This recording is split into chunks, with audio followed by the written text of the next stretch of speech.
Allez, il est 13h05, on vous propose de débuter.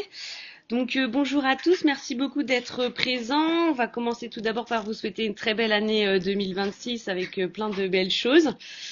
Avec Xavier Armoiry, nous avons le plaisir donc d'ouvrir ce premier symposium qui est organisé par le collège universitaire que nous coordonnons avec Xavier de la Société pharmaceutique française des dispositifs médicaux.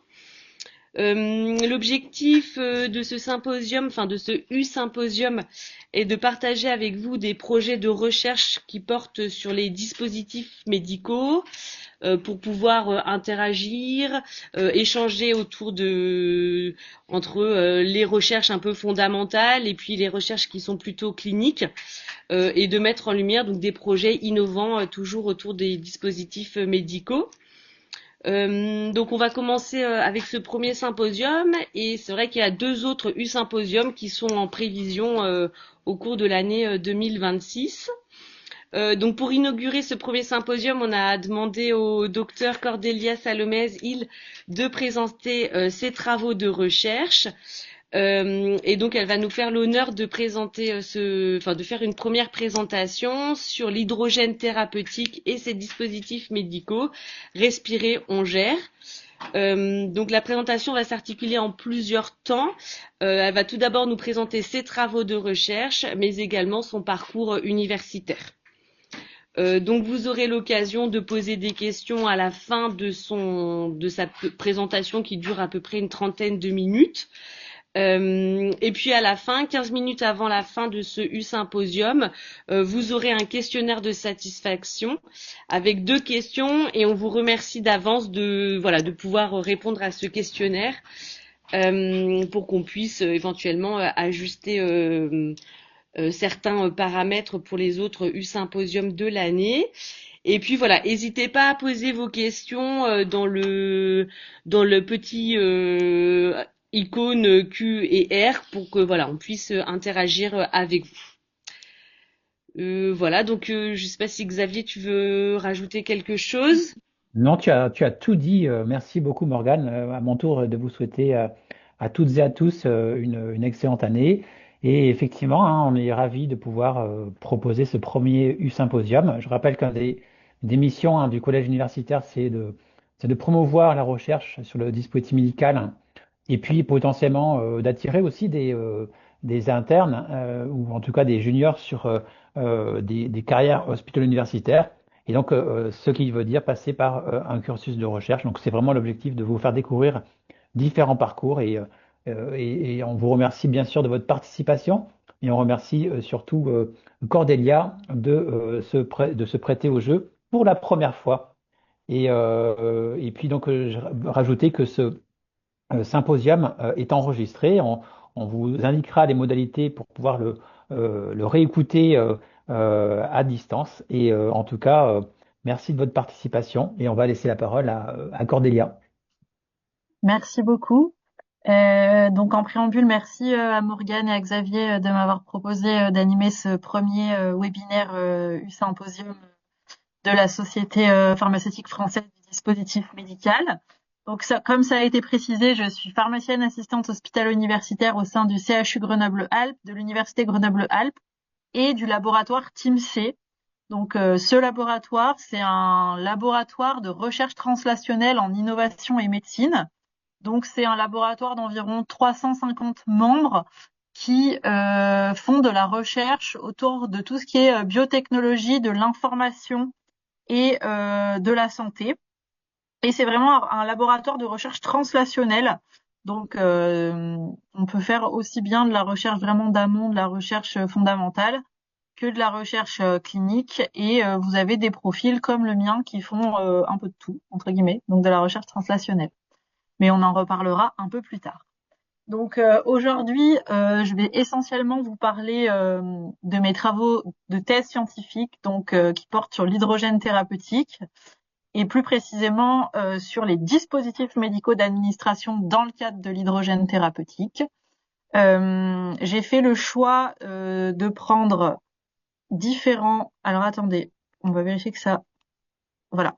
Donc après avoir défini le contexte de l'hydrogène thérapeutique et du rationnel de la thèse, j'ai pris le choix de détailler plus spécifiquement 3 articles publiés sur cette thématique, car je trouve que c'était intéressant de vous montrer les différents types de recherches qu'on peut faire.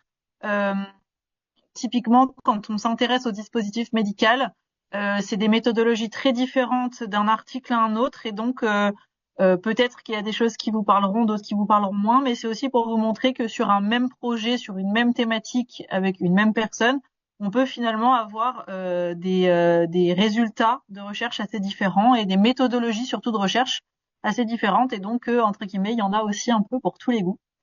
Et à la fin, je vous présenterai mon parcours, puisque c'est ce qui m'a été demandé. Donc l'histoire de l'hydrogène thérapeutique, elle commence dans les années 70. L'hydrogène, j'imagine que vous connaissez sur une thématique plutôt écologie, puisqu'on en entend beaucoup parler en tant que alternative entre guillemets à certains carburants, des choses comme ça. Nous là, on parle vraiment de l'hydrogène thérapeutique, et c'est dans les années 70 que ça commence. Le premier article qui a été publié, c'était par Doll dans la revue Science, donc excusez-le du peu. Et donc cette étude, elle avait été menée chez des souris albinos qui avaient été exposées dans une chambre d'inhalation à un mélange gazeux qui contenait de fortes proportions de dihydrogène, 97,5%. À une forte pression également, 8 atmosphères, et pendant 2 semaines, vous aviez un groupe contrôle, un groupe hélium entre guillemets et un groupe hydrogène qui avaient été exposés et sur lesquels on avait regardé l'évolution de carcinomes cutanés. Et ce qui avait été mis en évidence, c'est que le dihydrogène, il avait permis de réduire de manière notable le volume des tumeurs cutanées. Donc c'est là que pour la première fois, la communauté scientifique s'est dit que ça pouvait être intéressant.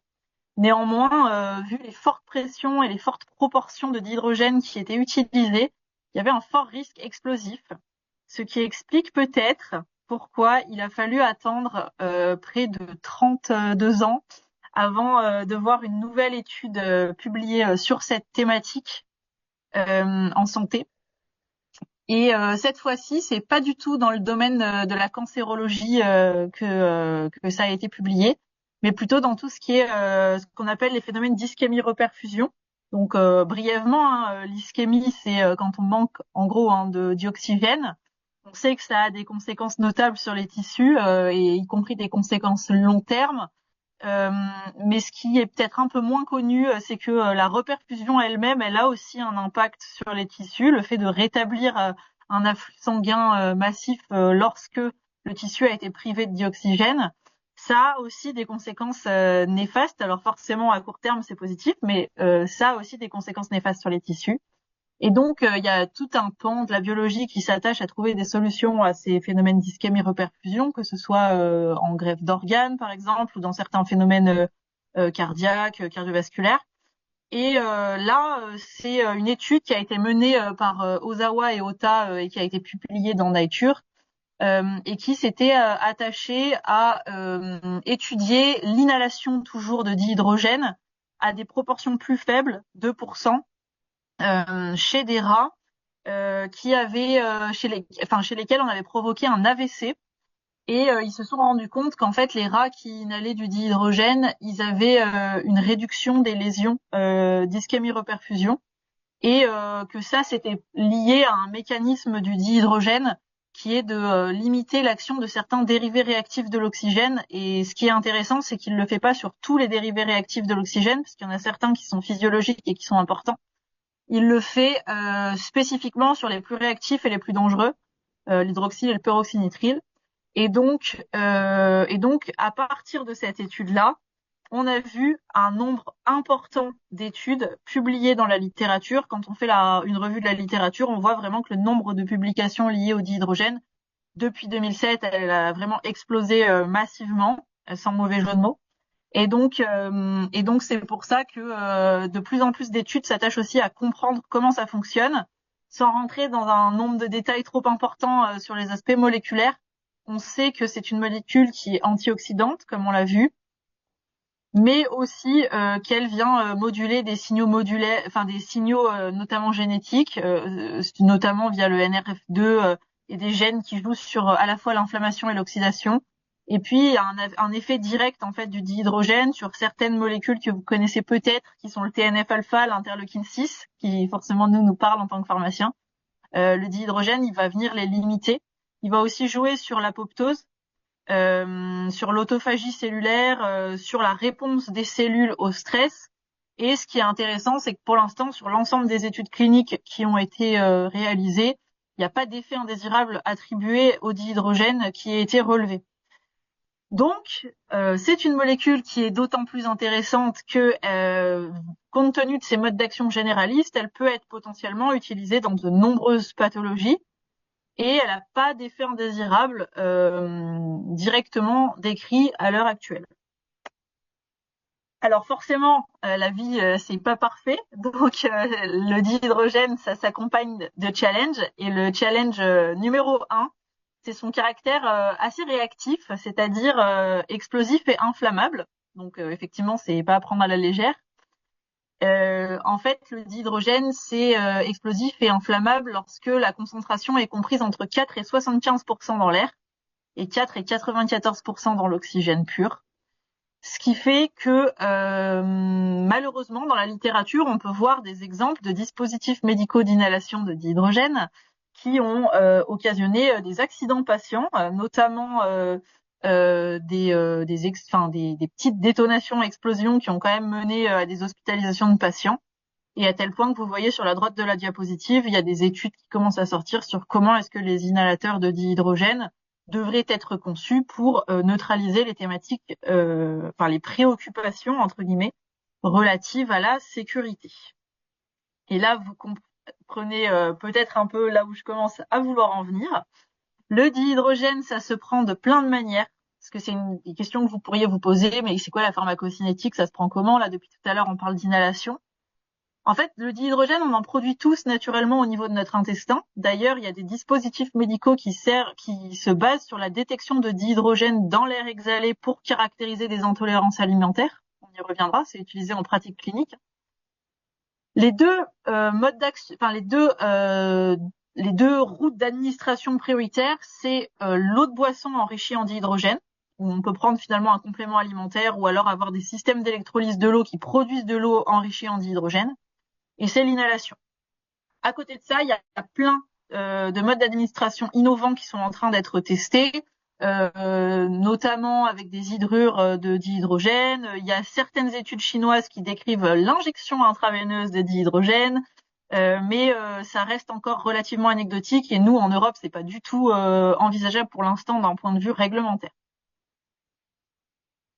Il y a beaucoup d'études aussi de pharmacocinétique justement qui visent à comparer le profil pharmacocinétique du dihydrogène en fonction des routes d'administration. Le fait que le dihydrogène soit très explosif et très inflammable, ça semble pas encore très bien réalisé, que ce soit dans la littérature, puisque je vous ai fait état de certaines études chinoises qui, en fait, eux, proposent du dihydrogène à 66,7% de concentration à leurs patients. C'est quasiment toutes les études qui sont pourtant très intéressantes d'un point de vue thérapeutique, mais qui correspondent pas du tout à nos critères, nous, à l'échelle de l'Union européenne, de sécurité. Et puis, il y a beaucoup de sites, je vous ai mis quelques exemples, qui profitent en fait de ces allégations santé pour proposer des dispositifs d'inhalation à la maison, alors que pour autant, il y a une grande variabilité dans les proportions de dihydrogène, dans les débits de dihydrogène. Il n'y a aucun, évidemment, marquage CE de dispositif. C'est vraiment des dispositifs, entre guillemets, bien-être. Et là où c'est d'autant plus préoccupant et embêtant, c'est ce que je vous ai mis sur le haut de la diapositive. Quand on a des amis pareils, on n'a pas besoin d'ennemis. C'est que, en fait, il y a certaines personnes qui ont détourné le fait qu'il y ait beaucoup d'études sur le dihydrogène, mais qu'il n'y ait pas encore justement d'AMM, de marquage CE, etc., pour proposer ces dispositifs et ces applications thérapeutiques comme un produit plutôt bien-être. Donc, par exemple, Vogue qui titre sniffer de l'hydrogène serait le nouveau geste pour une peau superbe, ou encore des sites malveillants qui proposent des inhalations d'hydrogène pour entraîner l'élimination de métastases dans le cerveau. Donc il y a quand même un gros gap entre des effets anticancéreux in vitro et même démontrés dans certaines études cliniques qui sont sorties dans la littérature. Mais pour autant, ces revendications, elles sont complètement excessives et elles profitent de la crédulité des patients sans pour autant leur proposer de dispositifs d'administration adéquats. Il y a quand même certains pays qui reconnaissent déjà l'hydrogène en tant que médicament. Par exemple, au Japon, qui a un mode de régulation assez proche de nous, il est déjà Advanced Medical Care B, donc c'est le stade qui correspondrait un peu à l'ATU chez nous, entre guillemets, enfin anciennement ATU, dans tout ce qui est post-arrêt cardiaque. Et en Chine, c'est autorisé, c'était même dans les guidelines pendant le Covid. Et il n'y a pas de dispositif actuellement en Europe qui a de marquage CE, et d'ailleurs j'en connais pas même à l'international. Sur une revue de la littérature que j'ai faite sur les dispositifs médicaux, il y en a aucun, il y a aucun dispositif d'inhalation qui a le marquage CE. Donc comment en fait profiter des caractéristiques intéressantes d'un point de vue thérapeutique que je vous ai présenté dans la première partie, tout en garantissant un bon bénéfice-risque aux patients. C'est la problématique de ma thèse. C'est j'ai un candidat médicament, la molécule que j'administre, elle n'est pas encore elle-même reconnue comme médicament selon les critères européens. J'aurais forcément besoin de dispositifs médicaux pour l'administrer. Donc comment est-ce qu'on développe un dispositif médical d'administration quand on a un candidat médicament? Et c'est l'exemple du dihydrogène. Sachant que, évidemment, chez nous, pour rappel, sans rentrer dans les détails, je vous ai mis tout ce qui est attendu côté DM et médicaments d'un point de vue américain, européen et japonais. Il y a évidemment, entre le moment où on découvre la molécule ou alors le prototype DM et le moment où il est sur le marché, il y a quand même un certain nombre de démarches réglementaires, notamment de l'évaluation préclinique, de l'évaluation clinique, et après seulement l'évaluation de tout ce qui est données aussi de production, et puis toutes les données en fait relatives au DM. Donc la première chose, nous qui nous a occupé dans ma thèse, c'est qu'on voulait faire un essai clinique. Alors nous, de base, on s'est dit on va faire un essai clinique, ça a l'air super l'hydrogène, on va faire un essai clinique pour démontrer que c'est efficace. Alors on nous a dit pas du tout, vous allez commencer par un essai pour démontrer la tolérance, alors que pour nous, comme il y avait déjà énormément d'études qui étaient publiées, ça allait pas poser de soucis, mais si, parce qu'en fait, il n'y en a aucune qui avait été réalisée selon les critères européens ou américains. Et donc, on a voulu faire une étude multicentrique de tolérance, et c'est là qu'on a pris contact avec les autorités de santé, donc la NSM et l'autorité espagnole. Et l'autorité espagnole nous a dit, moi je n'autoriserai jamais d'études de tolérance tant que je n'aurai pas de démonstration de l'absence de génotoxicité. En dépit du fait qu'il y ait énormément d'études animales, in vitro, etc., qui démontrent qu'il n'y a pas de problématique, mais ils voulaient vraiment une étude selon les guidelines officielles. Et donc ça, c'est un des premiers articles de thèse que je vous présente. C'est la démonstration de l'absence de génotoxicité. Donc on a étudié 3 groupes de 8 rats, qu'on a donc exposé soit à de l'air, soit à un mélange qui contenait 3,6% d'hydrogène, puisque chez nous en Europe on pourra jamais aller au-delà de 4%, donc on s'est placé à 3,6%. Et puis il y avait un groupe d'animaux qui étaient eux exposés à une substance génotoxique, et on a étudié via le test des comètes, le test des micronoyaux.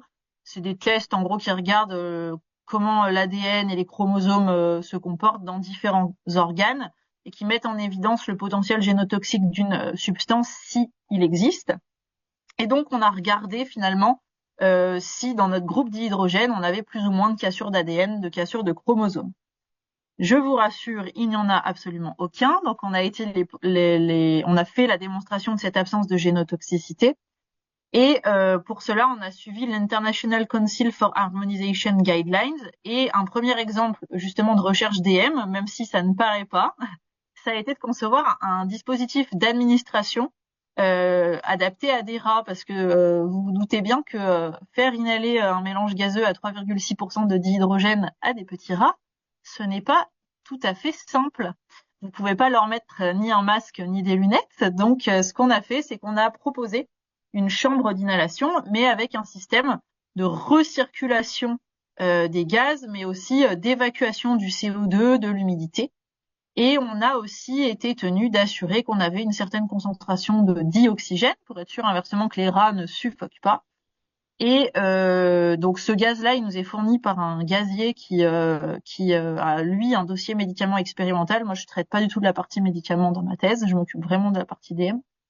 Et donc on a pu exposer nos rats selon le schéma qu'on avait choisi dans notre étude et faire la démonstration de l'absence de génotoxicité. Donc ça, c'est de la recherche sur animal. Bien évidemment, on a obtenu l'avis d'un comité d'éthique animale avant de réaliser cette étude. Et donc, une fois que cela a été fait, nous avons pu faire notre étude de phase 1 de tolérance. Donc, vous avez la référence si vous voulez la voir. En dépit du fait que c'était déjà utilisé dans plein de pays et qu'il y avait eu déjà beaucoup de tests sur tout ce qui était BPCO, asthme, etc., nous, on a voulu faire des études de tolérance pour démontrer, selon les critères européens, qu'on était bien toléré. Et donc, le schéma, c'était qu'en fait, on exposait les patients pendant 3 jours à ce fameux mélange à 3,6% de dihydrogène. S'il n'y avait pas d'effet indésirable, on passait à 3 jours. Et s'il n'y avait toujours pas d'effet indésirable, on exposait les patients 6 jours. En fait, comme le débit, il est fixe, que la concentration, elle est fixe, c'est un peu comme si la dose de médicament, c'était le nombre de jours d'exposition et non pas d'autres paramètres. Et donc, pour cela, il y a eu toute la partie conception du dispositif médical d'administration, qui a consisté en un assemblage de dispositifs qui existent déjà, pour partie, mais ces dispositifs ont un marquage CE dans le cadre de l'administration de dioxygène ou d'air, non pas de dihydrogène. Donc, on a dû réaliser beaucoup d'essais sur banc d'essais pour démontrer qu'en fait, les polymères, ils étaient pas altérés dans leur structure par le dihydrogène, que les capacités des dispositifs médicaux, elles restaient similaires, que tout s'assemblait bien, que on arrivait bien aux concentrations qu'on avait données.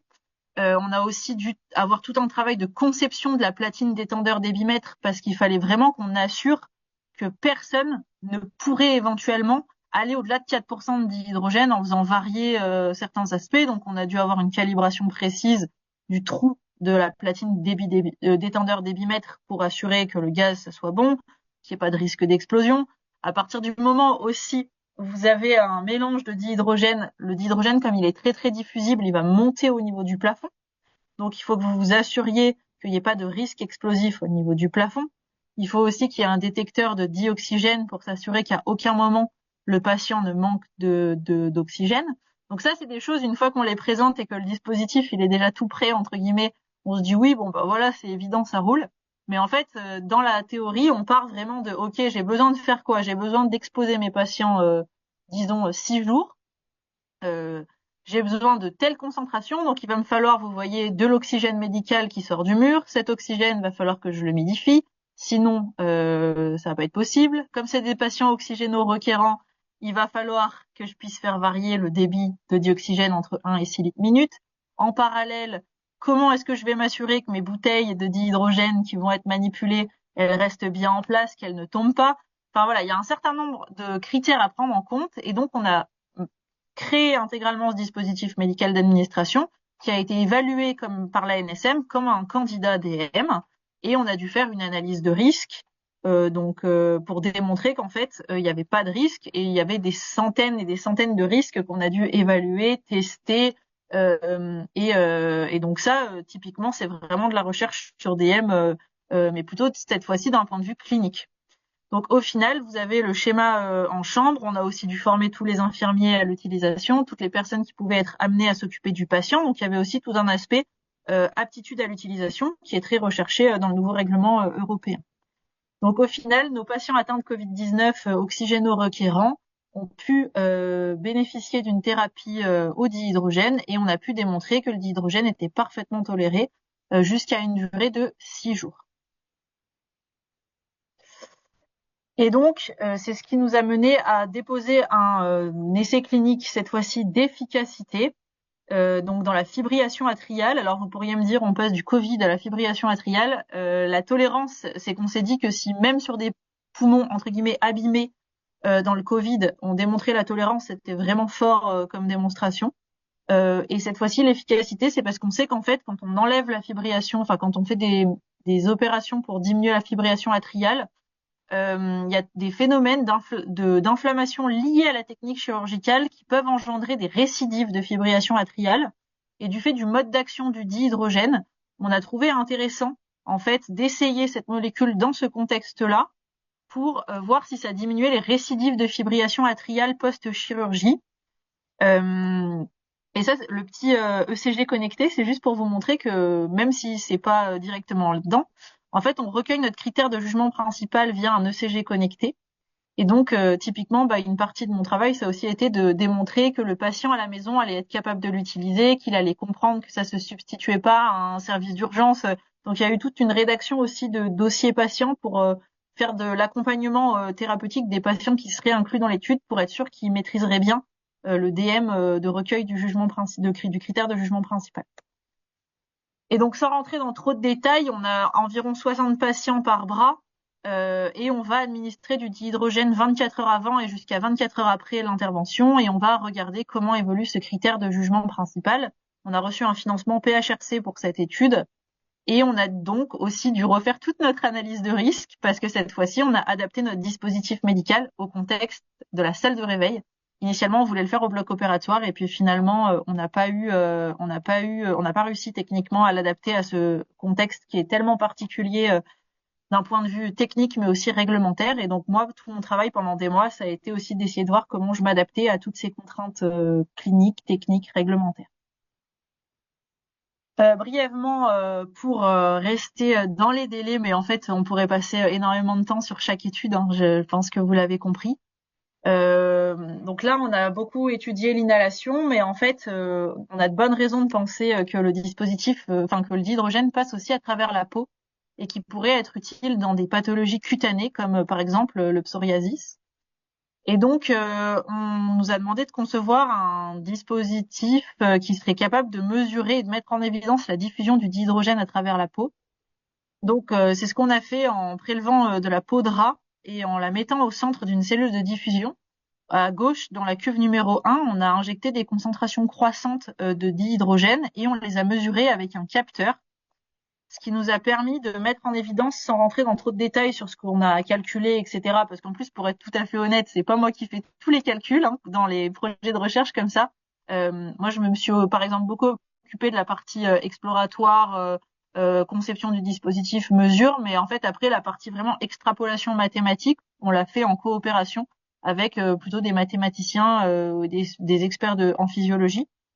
Et donc, on a pu caractériser qu'il y avait un passage du dihydrogène à travers la peau et que du coup, ça nous ouvrait la porte à prévoir les concentrations locales de dihydrogène au niveau cutané et donc à pouvoir concevoir des dispositifs médicaux d'administration comme des pansements afin d'accompagner la prise en charge de certaines pathologies cutanées.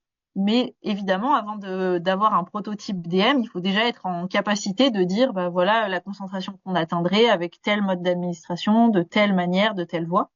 Et donc ça nous a permis d'obtenir un financement ANR là cet été pour justement développer des dispositifs médicaux d'administration cutanée de dihydrogène. Donc tout ce que je vous ai présenté, c'est vraiment relatif à des dispositifs médicaux d'administration. Néanmoins, il faut savoir qu'il y a à peu près la moitié de ma thèse qui est consacrée plutôt à des dispositifs médicaux de suivi du dihydrogène. Pourquoi ? Parce qu'en fait, c'est déjà utilisé donc en hépatogastro-entérologie pour les patients qui ont des intolérances alimentaires ou ce qu'on appelle des SIBO.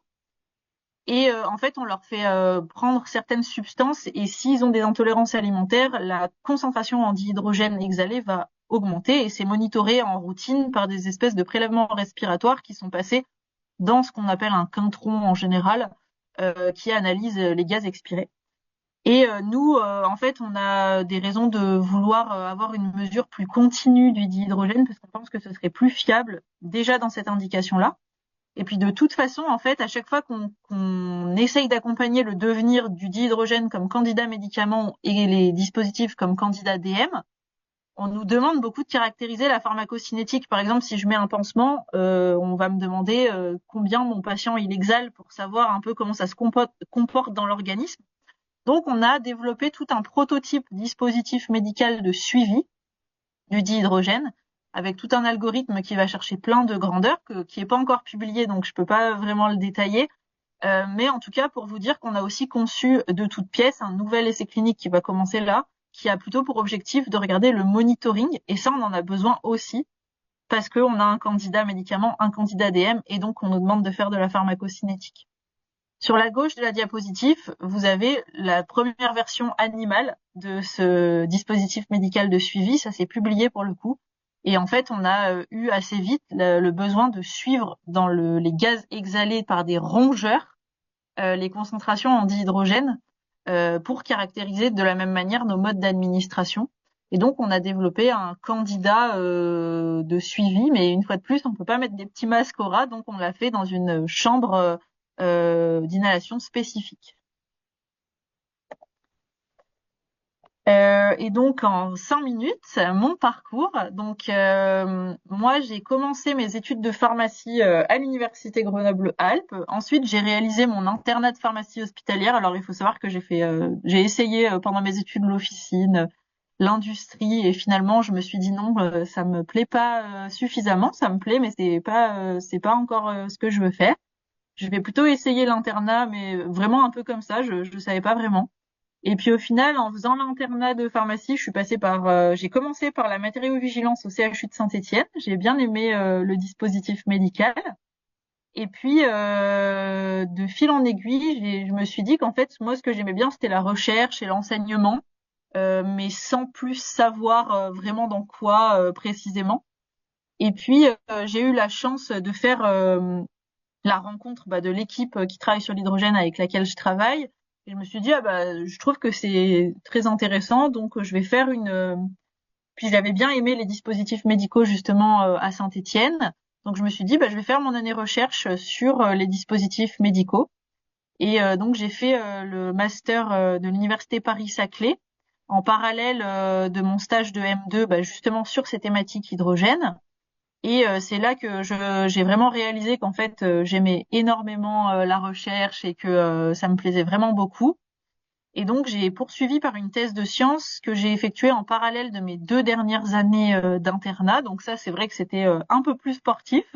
Mais en fait, quand on fait une thèse de sciences en parallèle d'une activité hospitalière, il faut aussi savoir qu'on a plus de temps qui est laissé par les écoles doctorales pour réaliser la thèse. C'est pas 3 ans comme pour, par exemple, mon co-doctorant qui est en biologie, lui c'est 3 ans.